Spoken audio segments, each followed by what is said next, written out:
Hello बच्चों आज हम बात करने वाले हैं आपके नेक्स्ट टॉपिक के बारे में। जैसा कि लास्ट वीडियो लेक्चर में हमने बात की थी ब्रीड्स ऑफ काउ के बारे में, ब्रीड्स ऑफ बिफेलोज के बारे में, कि कौन कौन सी काउस की ब्रीड्स पाई जाती है, कौन कौन सी बिफेलोज की ब्रीड्स पाई जाती है, उनके क्या क्या करेक्टरिस्टिक फीचर्स होते हैं, उनका वेट कितना होता है, वो कितना मिल्क प्रोड्यूस करती है, उनका कलर कैसा होता है, उनका साइज कैसा होता है और वो किस किस स्टेट में पाई जाती है। इसके बारे में हमने बात की थी बेटा।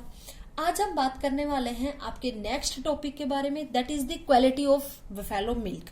जो बिफेलो से जो आपको मिल्क प्रोड्यूस हुआ है उसमें क्या क्या क्वालिटीज होती है मेनली, ठीक है, वो उनसे आप क्या क्या बना सकते हो, उसमें क्या क्या पाया जाता है, कौन कौन से न्यूट्रिएंट्स पाए जाते हैं, उसके बारे में हम बात करेंगे। Buffalo is potentially the most productive economic animal. ये क्या है? मोस्ट प्रोडक्टिव इकोनॉमिक एनिमल है, ठीक है, क्योंकि बिफेलोज का मिल्क है वो भी आपको पता है सैरो वगैरह में जैसे कि बेचा जाता है, ठीक है।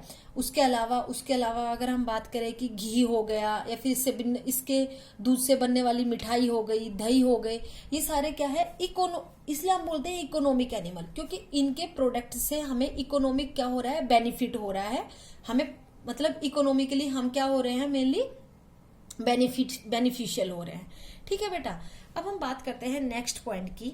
बिफेलोज milk is richer in fat. जैसा कि मैंने आपको लास्ट वीडियो लेक्चर में बताया था, जो काऊ का मिल्क होता है वो लाइट होता है फैट में, मतलब इतना हैवी उसमें फैट नहीं मिलता।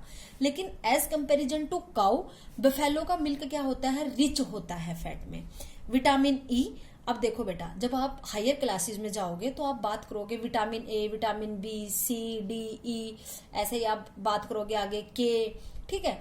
तो जो विटामिन ई होता है उसको हम क्या बोलते हैं बेटा, टोकोफेरोल। हम क्या बोलते हैं बेटा, टोकोफेरोल। ऐसे अगर आप आगे फर्दर जाओगे तो विटामिन ए को आप अलग टर्म दोगे, विटामिन बी को आप अलग बोलोगे, विटामिन सी को आप अलग बोलोगे, विटामिन सी को एस्कोर्बिक एसिड, विटामिन ए को राइबोफ्लाविन, विटामिन बी को थायामिन, ऐसे अलग अलग नेमिंग आएंगे। अभी आपको सिर्फ याद रखना है विटामिन ई का।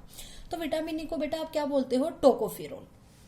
Proteins, calcium, phosphorus and contains low sodium, potassium and cholesterol। जो बिफेलो का मिल्क है वो मेनली उसमें क्या क्या पाए जाते हैं, कौन कौन से न्यूट्रिएंट्स पाए जाते हैं, fat, vitamin E that is name tocopherol, proteins, calcium, phosphorus and contains low amount में सोडियम, पोटेशियम एंड कोलेस्ट्रोल भी क्या मिलता है बिफेलो के मिल्क में, ठीक है बेटा। अब हम नेक्स्ट पॉइंट की बात करें। Buffalo's milk is ideal for making milk products. Milk products बनाने के लिए भी बिफेलो के मिल्क को यूज करते हैं। मिल्क प्रोडक्ट क्या क्या, सच एज खोहा, रबड़ी, दही, घी, ठीक है। दही, घी, खोहा, रबड़ी, छाछ, ये बनाने के लिए भी क्या करते हैं, बिफेलो के मिल्क को यूज करते हैं। Other food products from animals such as egg and meat contain all the major food constituents such as carbohydrates, protein, fat, minerals and water। जो अदर प्रोडक्ट्स है, जो अदर फूड प्रोडक्ट्स है जो हमें इन animals से मिलते हैं, जैसे एग्स हो गए, मीट हो गई, या फिर अदर टाइप के जैसे कि और जो प्रोडक्ट्स है उसमें और मेनली क्या क्या होते हैं, तो they food constituents such as carbohydrates मिलते हैं, प्रोटीन मिलती है, फैट मिलते हैं, मिनरल्स मिलते हैं। मिनरल्स में क्या क्या, मेनली फोस्फोरस और कैल्शियम एंड वाटर भी होता है, ठीक है। Certain vitamin such as vitamin A and D are also present in milk. तो मिल्क में मेनली 3 विटामिन प्रेजेंट हो गई, कौन कौन सी, vitamin A, vitamin D, vitamin E. तो कौन कौन सी हो गई बेटा, ए, डी, ई विटामिन, ठीक है। 3 टाइप के विटामिन प्रेजेंट हो गई मिल्क में, बिफेलो के मिल्क में अगर आप बात करो। अब हम बात करते हैं बेटा नेक्स्ट पॉइंट की, breed improvement for higher production of milk. अब हमें जो ब्रीड्स है, जो आपने काऊ की ब्रीड पढ़ी है, बिफेलो की ब्रीड पढ़ी है, ये कैसे कैसे डेवलप हुई, ये कैसे कैसे इनको इम्प्रूव किया गया हायर मिल्क इल्ड के लिए, हायर मिल्क प्रोडक्शन के लिए। तो जैसे मैंने आपको बताया था क्रॉस ब्रीडिंग, वो हमने प्लांट्स में पढ़ा था। किसमें पढ़ा था बेटा, क्रॉस ब्रीडिंग प्लांट्स में पढ़ा था। वैसे ही एनिमल्स में भी हाइब्रिडाइजेशन का प्रोसेस करा के, क्रॉस ब्रीडिंग का प्रोसेस करा के हम क्या कर सकते हैं, एक अच्छी ब्रीड का एनिमल प्रोड्यूस कर सकते हैं।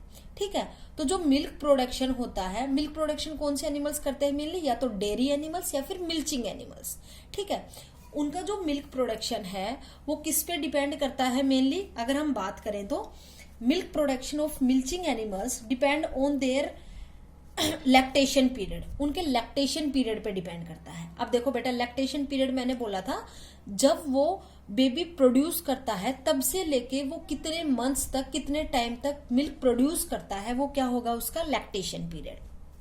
तो लैक्टेशन पीरियड क्या हुआ, period of milk production between birth of a young one and the next pregnancy, ठीक है। जब तक वो मिल्क प्रोड्यूस करता है उसको हमने क्या बोला, लैक्टेशन पीरियड। तो जो मिल्क प्रोडक्शन है मिल्चिंग एनिमल्स का वो किस पे डिपेंड करता है बेटा, उसके लैक्टेशन पीरियड पे, कि उसका लैक्टेशन पीरियड कितने टाइम का रहेगा। अगर ज्यादा टाइम का लैक्टेशन पीरियड रहेगा तो अच्छा मिल्क प्रोड्यूस करेगा, अगर कम लैक्टेशन पीरियड है तो वो कम मिल्क प्रोड्यूस करेगा। तो किस पे डिपेंड हुआ, उसके मिल्क प्रोडक्शन की जो क्वांटिटी है वो लैक्टेशन पीरियड पे। For example, lactation period of some indigenous breeds of cows are as follows. कुछ इंडिजिनियस ब्रीड ऑफ काउज, जो देसी नस्लें हैं काउज की, उनका लैक्टेशन पीरियड कैसे कैसे होता है उसके बारे में अगर हम बात करें तो first is the red Sindhi. First क्या है बेटा, रेड सिंधी, जिसका टाइम पीरियड कितना होता है लैक्टेशन पीरियड का, 231 टू 345 डेज, 231 टू 345 डेज, ठीक है। ऐसे ही साहिवाल 184 टू 354 डेज, कितना होता है 184 टू 354 डेज। ऐसे ही अगर हम बात करें बेटा थर्ड ब्रीड की, थर्ड इज द गिर। तो गिर जो ब्रीड है उसका कितना लैक्टेशन पीरियड होता है, 230 टू 394 डेज, 230 टू 394 डेज। तो ये क्या है बेटा, लैक्टेशन पीरियड है जिस टाइम के दौरान वो मिल्क प्रोड्यूस करते हैं, ठीक है बेटा। तो अलग अलग जो वेराइटी है या अलग अलग जो ब्रीड है उसके अलग अलग लैक्टेशन पीरियड है, ठीक है। इसलिए अब हम बात करते हैं, so milk production can be increased by increasing lactation period. तो जो मिल्क का प्रोडक्शन है उसकी जो क्वांटिटी है उसको हम इंक्रीज कर सकते हैं लैक्टेशन पीरियड को इंक्रीज करके। देखो सपोज करो अगर किसी काऊ का या बफेलो का लैक्टेशन पीरियड 6 मंथ्स है, ठीक है, और 6 मंथ्स में उसने मान लो 1000 to 1500 लीटर मिल्क प्रोड्यूस किया है, ठीक है। अगर आपने उसका लैक्टेशन पीरियड बढ़ा दिया, ठीक है, अदर टाइप के केमिकल्स प्रोवाइड करके या इंजेक्शंस प्रोवाइड करके आपने उसका लैक्टेशन पीरियड बढ़ा दिया 2 मंथ्स और, तो उसका मिल्क का प्रोडक्शन क्या हो जाएगा, ज्यादा हो जाएगा।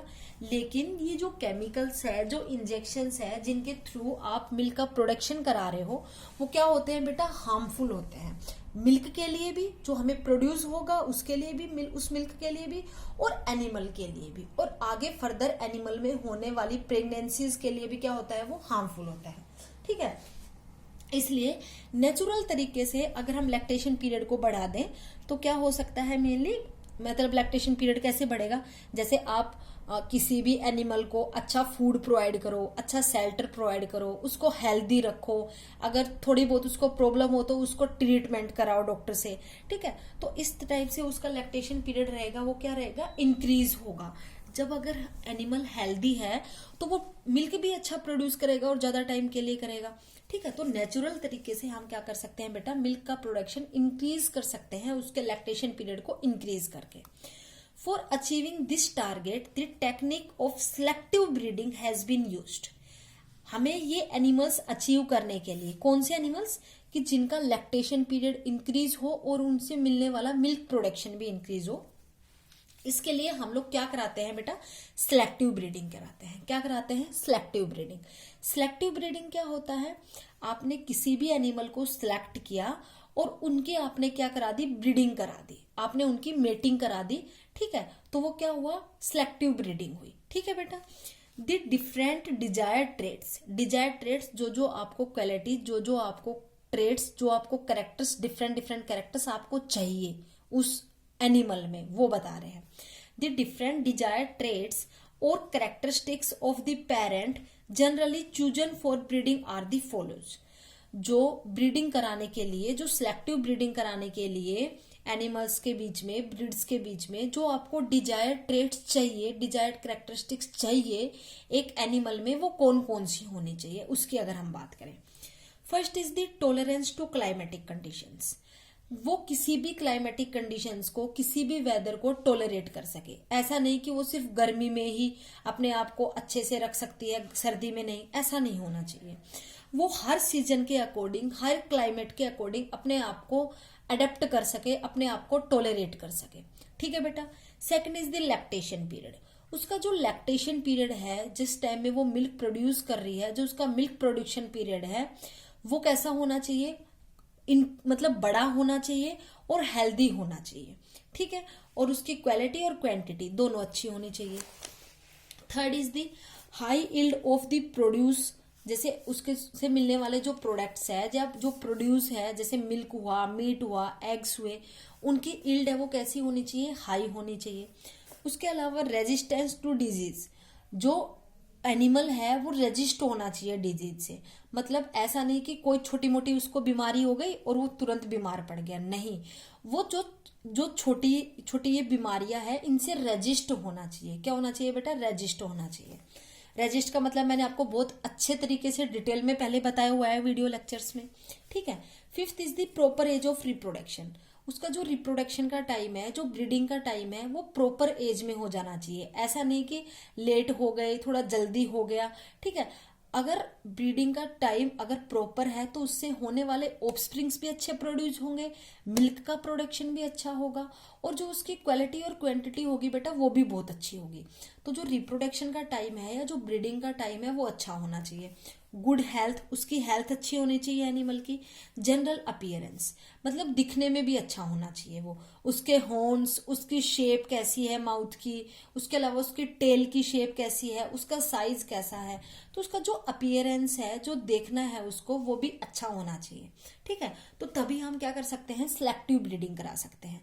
तो ये कुछ क्वालिटीज थी जो हमें सिलेक्टिव ब्रीडिंग कराने के लिए चाहिए होती है किसी भी एनिमल में। ठीक है। कि हम जो सिलेक्टिव ब्रीडिंग से जो हम एनिमल प्रोड्यूस करने वाले हैं, जो ऑफस्प्रिंग प्रोड्यूस करने वाले हैं, हमें ये सारी क्वालिटीज उसमें चाहिए होती है। ठीक है बेटा, आया इतना समझ में। अब हम बात करते हैं नेक्स्ट पॉइंट की।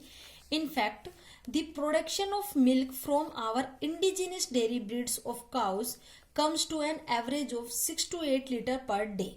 जो प्रोडक्शन है मिल्क का in indigenous dairy breeds of cows से, मतलब जो ये देसी नस्लें हैं काउज की, जो मेनली पाई जाती है मेनली इन इंडिया और अदर स्टेट्स है जो इंडिया के, वहां पे comes to an average of, ये मेनली अगर ऑन एन एवरेज अगर देखा जाए तो ये कितना मिल्क प्रोड्यूस करती है पर डे, तो ये बेटा करती है 6 to 8 लीटर पर डे।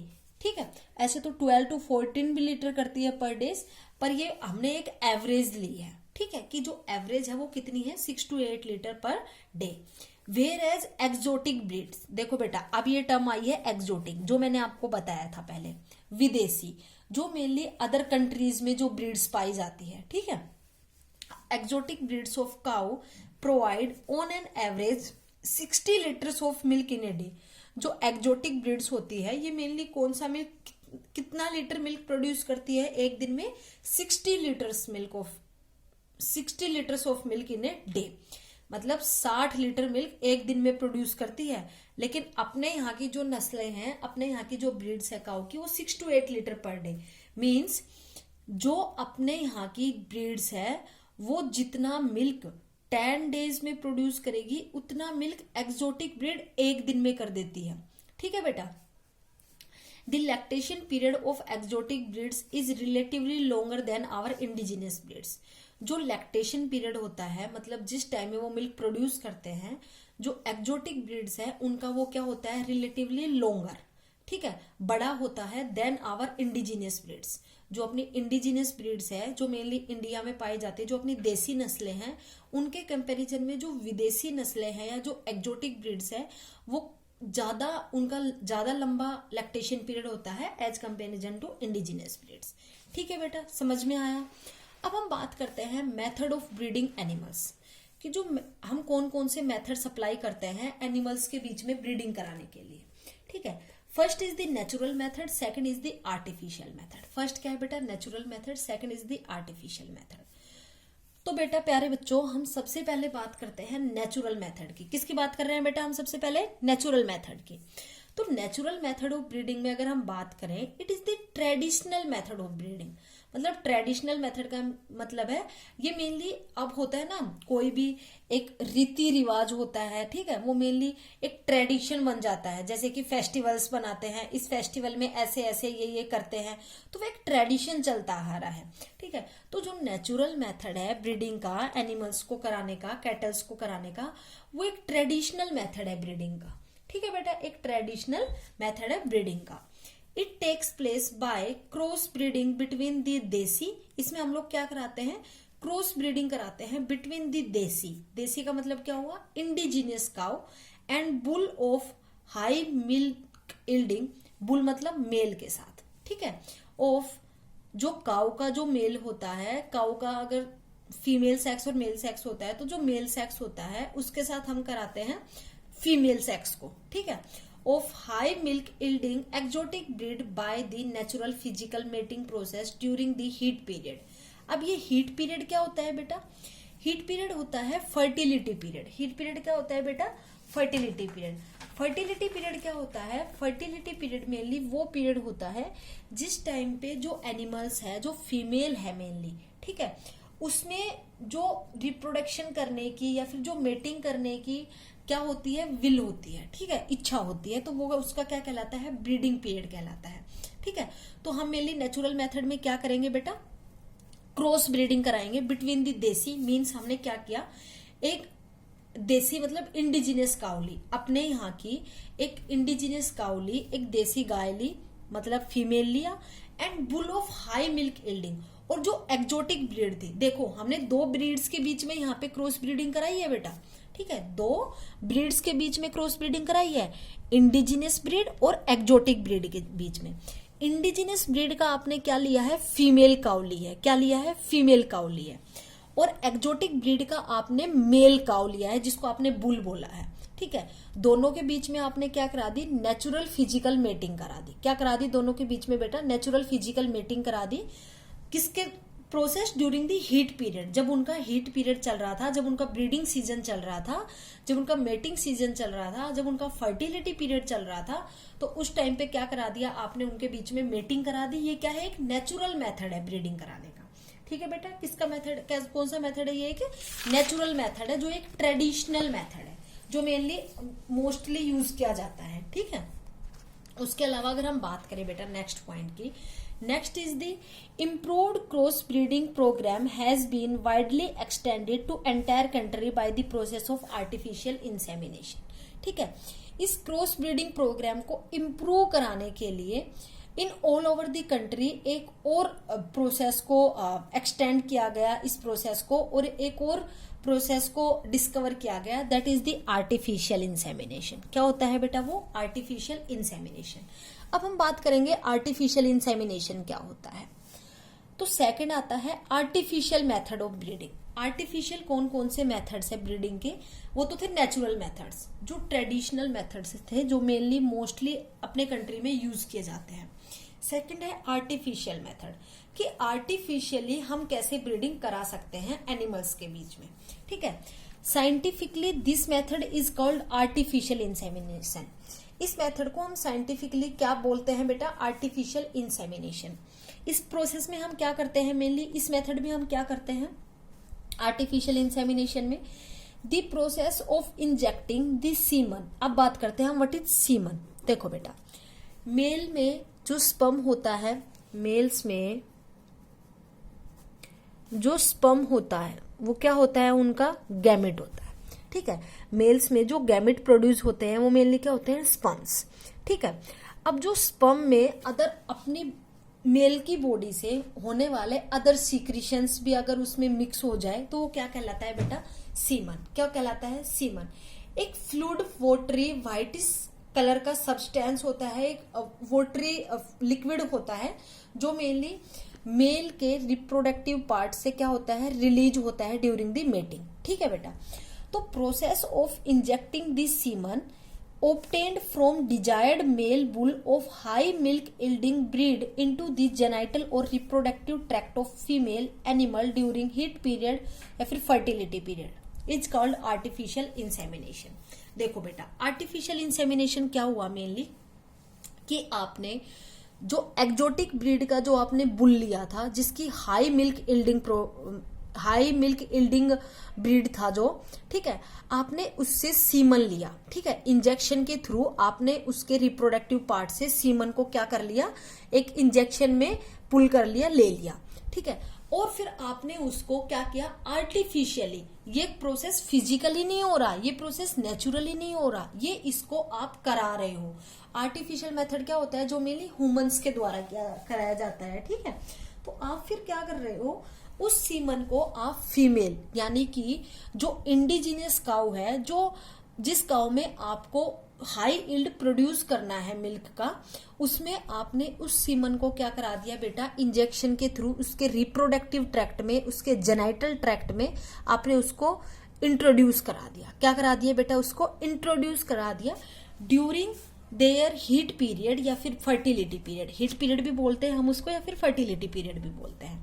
तो ये क्या कहलाएगा बेटा, आर्टिफिशियल इंसेमिनेशन, कि आप आर्टिफिशियली मतलब मैन के थ्रू आप सीमन को इंसेमिनेट करा रहे हो, इंसेमिनेशन करा रहे हो in the reproductive tract of female, in the reproductive tract of बेटा फीमेल।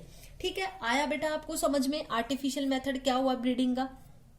ठीक है, this method is widely used to improve the qualities. ये जो मेथड है ये मेनली वाइडली यूज किया जाता है, क्यों, to improve the qualities of cow, buffaloes, poultry, horse, sheep, goats and pigs. Other animals की जो क्वालिटीज है, उनकी से मिलने वाले जो प्रोडक्ट्स है, उनकी जो क्वालिटीज है, उनको इंक्रीज करने के लिए भी आर्टिफिशियल इंसेमिनेशन का यूज करते हैं। देखो, अब जो कैरेक्टर्स है अगर वो अच्छे पास हुए मान लो, ठीक है, फॉर एग्जाम्पल मैं अगर ह्यूमंस की बात लूं, ठीक है, अब जैसे बोलते हैं, आपने सुना होगा जेनेटिक डिसऑर्डर। जेनेटिक डिसऑर्डर कौन से होते हैं बेटा, जो पेरेंट्स से उसके बच्चों में जाते हैं, वो होते हैं मेनली जेनेटिक डिसऑर्डर्स। ठीक है, जो जेनेटिकली इनहेरिटेंस होते हैं। तो अगर कोई एनिमल है, वो उसमें कोई डिजीज नहीं है, वो गुड क्वालिटी का मिल्क प्रोड्यूस कर रहा है, तो अगर उसके सीमन या उसका सीमन या फिर उसके स्पर्म्स अगर किसी फीमेल की रिप्रोडक्टिव ट्रैक्ट में जाएंगे और उससे प्रोड्यूस होने वाला जो ऑफस्प्रिंग है उसमें अच्छी क्वालिटी के कैरेक्टर्स होंगे, अगर मेल में और फीमेल दोनों में अगर अच्छी क्वालिटी के कैरेक्टर्स थे तो। लेकिन अगर मान लो मेल में या फिर फीमेल में से कोई डिजीज है, कोई जेनेटिक डिसऑर्डर है, तो फिर वो आगे फर्दर उसकी ऑफस्प्रिंग में भी जा सकता है। तो ये चीज बहुत जरूरी है कि जो हम प्रोड्यूस करा रहे हैं, जो हम आर्टिफिशियल इंसेमिनेशन करा रहे हैं, एक मेल का सीमन लेके हम फीमेल की रिप्रोडक्टिव ट्रैक्ट में जहां इंसेमिनेट कर रहे हैं, उसको इंट्रोड्यूस कर रहे हैं, तो ये ध्यान होना चाहिए कि जो मेल है फीमेल है वो दोनों प्रॉपरली हेल्दी हो और अच्छे से गैमेट्स भी प्रोड्यूस कर सके और आगे जाके अच्छी इल्ड का मिल्क भी प्रोड्यूस कर सके। मतलब आप जिस मेल का, जिस बुल का आप सीमन इंजेक्ट करा रहे हो, इंट्रोड्यूस करा रहे हो, तो वो जो बुल है उसका वो मतलब अच्छी क्वालिटी का होना चाहिए। ठीक है बेटा, अच्छी क्वालिटी का होना चाहिए। आ गया समझ में आपको। अब हम बात करते हैं बेटा नेक्स्ट पॉइंट की। Next is the technique of artificial insemination. जो आर्टिफिशियल इंसेमिनेशन है इसकी टेक्निक क्या है, मतलब हम इसको कैसे परफॉर्म कराते हैं लैब्स वगैरह में। ठीक है, तो हम इसको कैसे कराते हैं बेटा, semen of healthy and tough animal of high milk yielding breed. जो हाई मिल्क इल्डिंग का ब्रीड का जो एनिमल होता है, जैसे कि मैंने आपको बताया एक्जोटिक, तो वहां का आप क्या करोगे, जो मेल है, जो बुल है, उसको लोगे, उसके सीमन को लोगे। Semen of healthy and tough animal of high milk yielding breed is collect करोगे एंड प्रिजर्व्ड बाय फ्रीजिंग और केमिकल मेथड्स। देखो मैं एक बार पहले रीड कर देती हूँ, फिर मैं आपको बताती हूँ। ठीक है, preserved methods. This preserved semen is then injected artificially into the genital tract या फिर reproductive tract of the female animal during fertility period या फिर heat period। देखो बेटा आपने क्या किया, मेनली इसमें सबसे पहले अगर हम बात करें तो आपने एक एनिमल का, वही बात है जो ऊपर थी, बस यहाँ पे कुछ एक लाइन मॉडिफाई कर दी है, वो मैं आपको बता रही हूँ। ठीक है, आप क्या करते हो आर्टिफिशियल इंसेमिनेशन में, आपने क्या किया, एक अच्छा मिल्क प्रोड्यूस करने वाली ब्रीड का जो मेल है, जो बुल है, हम मेनली काउ की बात कर रहे हैं, जो बुल है या जो एनिमल है, मेल एनिमल है, उसका आपने सीमन लिया। ठीक है, semen of healthy and tough animal, आपने सीमन लिया, कलेक्ट किया और उसको प्रिजर्व कर दिया। क्या कर दिया बेटा? प्रिजर्व कर दिया बाय फ्रीजिंग और केमिकल मेथड्स। अलग अलग टाइप के केमिकल्स होते हैं जिसके अंडर आप सीमन को, गैमेट्स को प्रिजर्व कर सकते हो। ठीक है, अब आपने क्या किया, जो वो प्रिजर्व्ड सीमन था, जब भी आपको मान लो किसी भी फीमेल को, किसी भी फीमेल काऊ को, बुफेलो को अगर आपको मेटिंग करानी थी, या मतलब आपको मान लो चाहिए था कि आप वो ऑफस्प्रिंग प्रोड्यूस करें, तो उस टाइम पे आपने क्या किया, इस प्रिजर्व्ड सीमन को लिया और आर्टिफिशियली, मतलब हैंड्स के थ्रू, इंस्ट्रूमेंट्स के थ्रू आपने आर्टिफिशियली फीमेल के जेनाइटल ट्रैक्ट या फिर रिप्रोडक्टिव ट्रैक्ट में उस सीमन को इंट्रोड्यूस करा दिया। क्या करा दिया बेटा? इंट्रोड्यूस करा दिया ड्यूरिंग फर्टिलिटी पीरियड या फिर हीट पीरियड। फिर उसके बाद क्या करेगा, वो ऑफस्प्रिंग प्रोड्यूस करेगा। ठीक है, तो ये जो फर्टिलिटी पीरियड या हीट पीरियड है, ये क्या है बेटा? During heat period cows and buffaloes are sexually excited and ready to mate। जब इनका हीट पीरियड चल रहा होता है, जब फर्टिलिटी पीरियड चल रहा होता है, तो जो काउज और बफेलोज है, जो कैटल्स है, वो सेक्सुअली एक्साइटेड होती है एंड रेडी टू मेट, और मेटिंग करने के लिए, ब्रीडिंग करने के लिए क्या रहती है? रेडी रहती है, एक्साइटेड रहती है।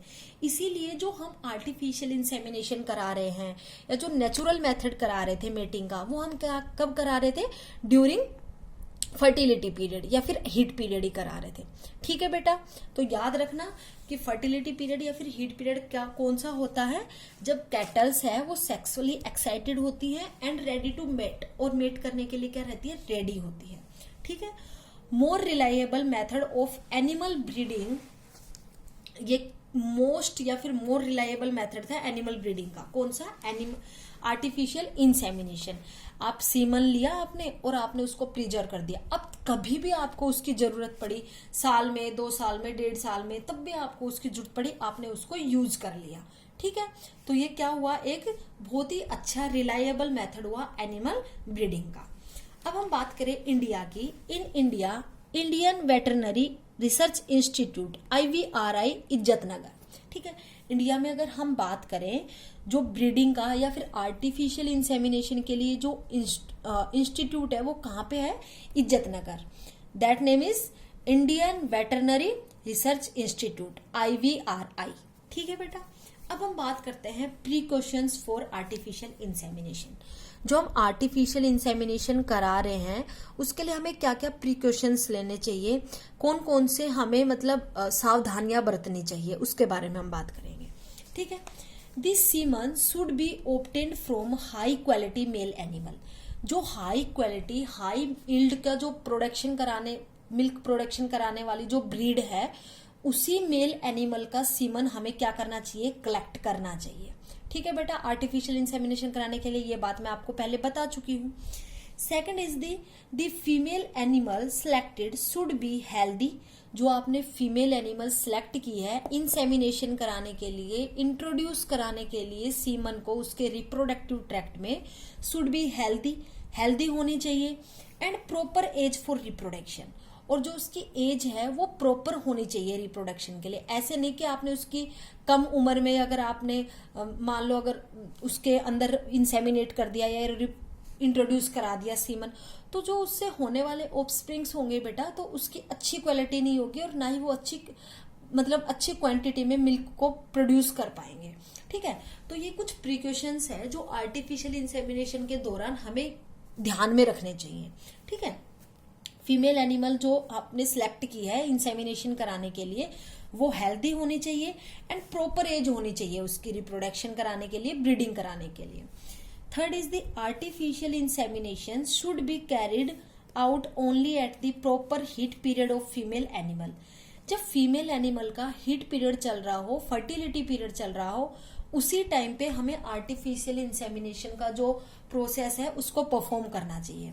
ऐसा नहीं कि उसका हीट पीरियड नहीं चल रहा, फर्टिलिटी पीरियड नहीं चल रहा और आपने आर्टिफिशियल इंसेमिनेशन के थ्रू उसमें इंट्रोड्यूस करा दिया सीमन को। ऐसा अगर होगा तो वो क्या नहीं कर पाएगी? कंसीव नहीं कर पाएगी। वो क्या नहीं कर पाएगी बेटा? कंसीव नहीं कर पाएगी।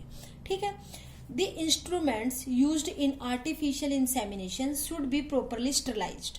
स्टरलाइज्ड का मतलब है अच्छी तरह से उनको धो लेना, हाइजीन कर लेना, ठीक है। तो जो इंस्ट्रूमेंट्स आप यूज कर रहे हो आर्टिफिशियल इंसेमिनेशन कराने के लिए, मतलब मेल के सीमन को फीमेल के रिप्रोडक्टिव ट्रैक्ट में इंसेमिनेट इंट्रोड्यूस कराने के लिए जो आप इंस्ट्रूमेंट्स का यूज कर रहे हो बेटा, वो इंस्ट्रूमेंट्स कैसे होने चाहिए? स्टरलाइज्ड होने चाहिए, साफ सुथरे होने चाहिए, उनपे कोई भी बैक्टीरिया, कोई भी केमिकल्स या अदर टाइप के कोई भी डिजीज कोज करने वाले या अदर टाइप के उसके मान लो अगर आप फीमेल की रिप्रोडक्टिव ट्रैक्ट में इंसेमिनेट कर रहे हो और इंस्ट्रूमेंट्स पे कोई केमिकल या फिर कोई अदर टाइप के बैक्टीरिया या कोई डिजीज कोज करने वाले बैक्टीरिया या माइक्रोब्स लगे हुए, तो वो क्या कर देंगे?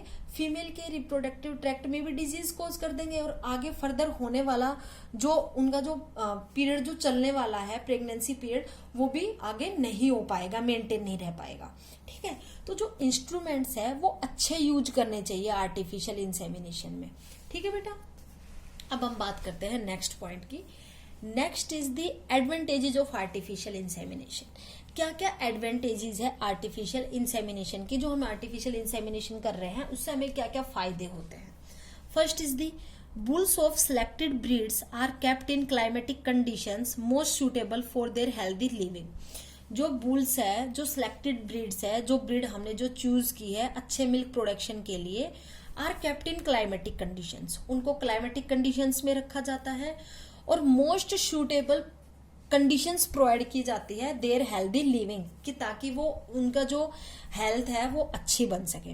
तो ये क्या हो गया? आर्टिफिशियल इंसेमिनेशन का एडवांटेज हो गया कि अगर हमें आर्टिफिशियल इंसेमिनेशन कराना है तो हम बुल्स को, जो मेल कैटल्स है, उनको अच्छे से रखेंगे, उनकी अच्छे से देखभाल करेंगे, उसकी हेल्थ की, उसके खाने पीने की, उसकी रहने की।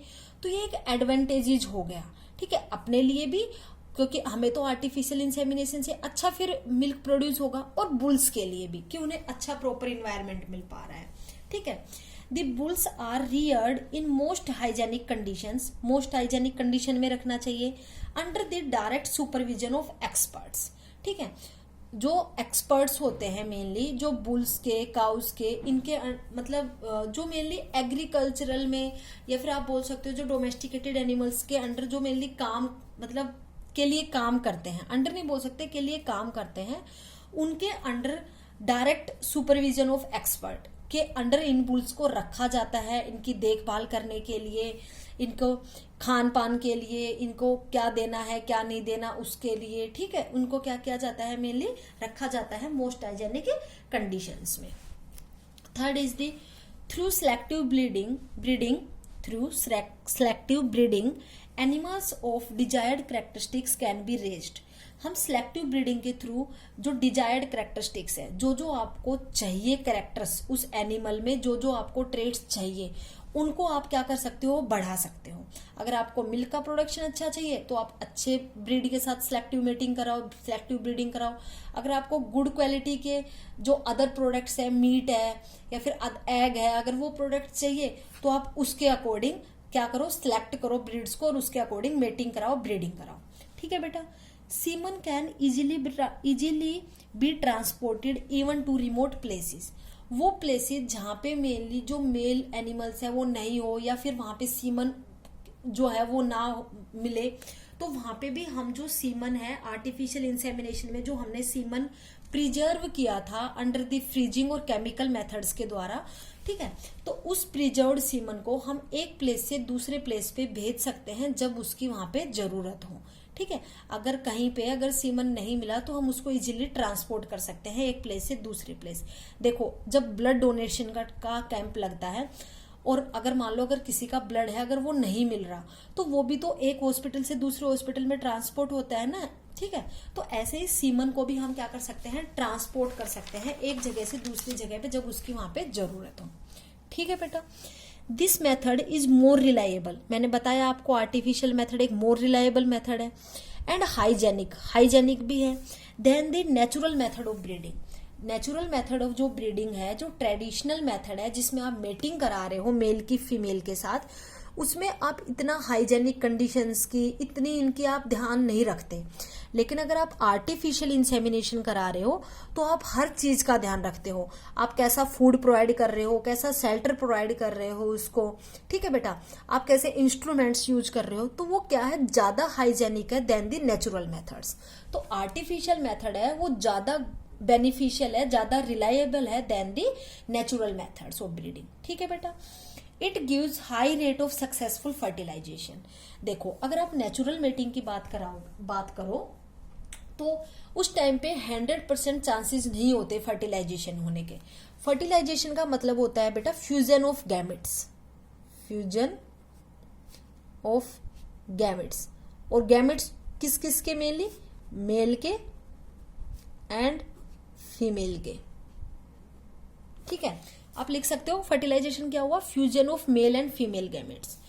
तो अगर आप आर्टिफिशियल इंसेमिनेशन की बात करो तो यहाँ पे ज्यादा सक्सेसफुली चांसेस होते हैं फर्टिलाइजेशन होने के देन दी नेचुरल मेथड्स। देखो अगर फर्टिलाइजेशन होगा तो ही वो आगे प्रेगनेंसी को मेंटेन कर पाता है और फिर वो आगे ऑफस्प्रिंग प्रोड्यूस कर पाता है।